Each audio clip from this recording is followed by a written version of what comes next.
Publication bias is a problem in the social sciences and can affect research on specific research questions, which can result from statistical significance being a criteria for publication and/or questionable research practices, such as selective reporting. CoDa provides users an ability to estimate publication bias. This tutorial will describe how to assess publication bias using the analyses reported in CoDa.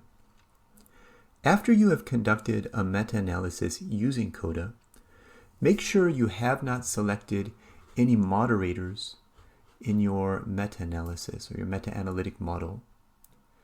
And then you can select the publication bias tab to do your publication bias analyses. Now, in this example, I'm considering a sample of effect sizes on the relation between expectations of others' cooperation and the participants' own cooperation. These two variables have a strong positive correlation. Now, if I go to the publication bias tab, I can observe the publication bias analyses. There are three things to pay attention to regarding the output for publication bias. First is the description of the output.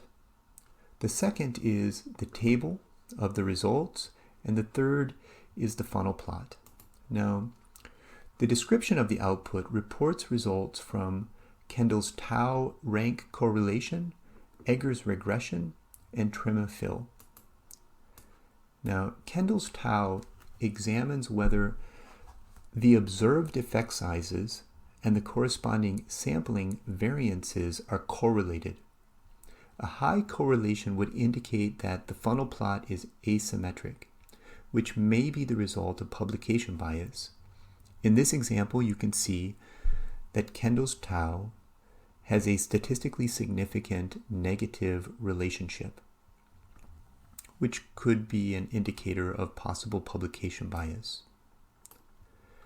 Egger's regression intercept, on the other hand, uses the standard error to predict the effect size. In this example, Egger's regression is also statistically significant. The trim and fill approach is a method to estimate the number of missing studies from a meta-analysis due to the suppression of the most extreme results on one side of the funnel plot. The method then augments the observed data so that the funnel plot is more symmetric. The method is a way of examining the sensitivity of the meta-analytic results to one particular type of publication bias. For example, here we see the trim and fill method estimated that 12 studies were missing on the right side of the funnel plot.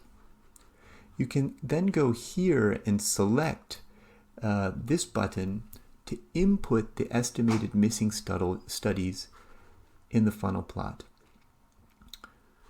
Now, moving to the table reports the results of the overall meta-analytic effect, and also the results of the trim and fill after correcting for the estimated missing studies.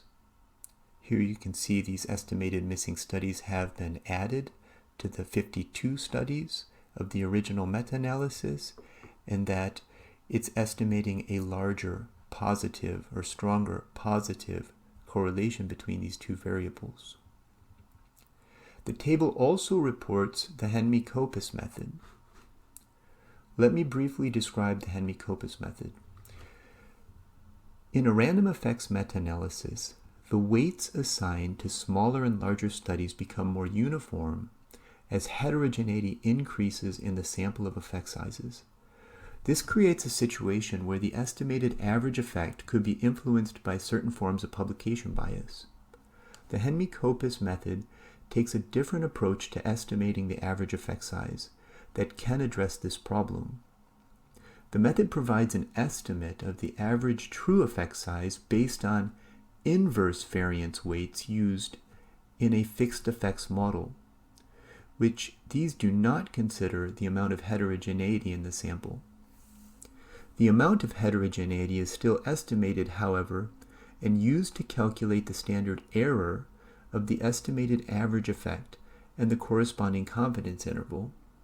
In this example, we can see that this method of estimating the average effect size has resulted in a stronger positive estimated effect size, which could be an indicator of possible publication bias. And there is also a larger confidence interval around this estimated effect size. Importantly, each of these analyses has their own limitations in assessing publication bias. It's probably best not to over-rely on any specific analysis, but to look for patterns across all of these tests.